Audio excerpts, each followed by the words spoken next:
aba okugamba ebi babiri bari mu kakiiko k'enguuto bakuhajana ha biliyoni y'iburi district yongiirwe okukora enguuto. District ejire 1 billion.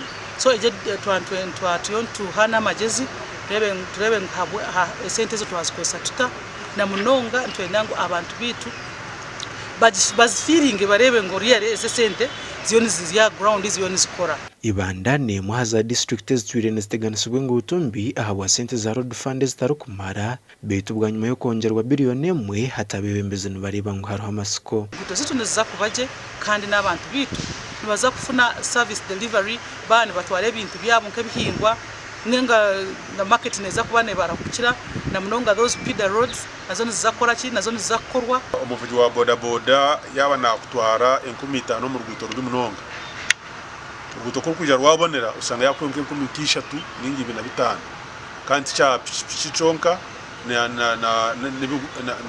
na motuka ezindi zone so nikiza kutuyamba ho munonga. John Paulo Ninkusima uri umunyishingiro w'Ibanda South asimira government hamwe n'abebembezi batahibe bwa nyuma y'enguuto ezitwire necumbagiza emishuburo mu cweka ki okuza kukorwa ha sentezi. Already chaba confirm dingo ruguto rwabwahwa ryo ndiza kukorwa aho kwa district engineer cyangwa baza kwigura trenches z'amizi then batekaho maramu uruguto rutambureje uruguto rwo muhoro urukurabira rw'enshambya rukakwata omukibanda urwo rede rya program.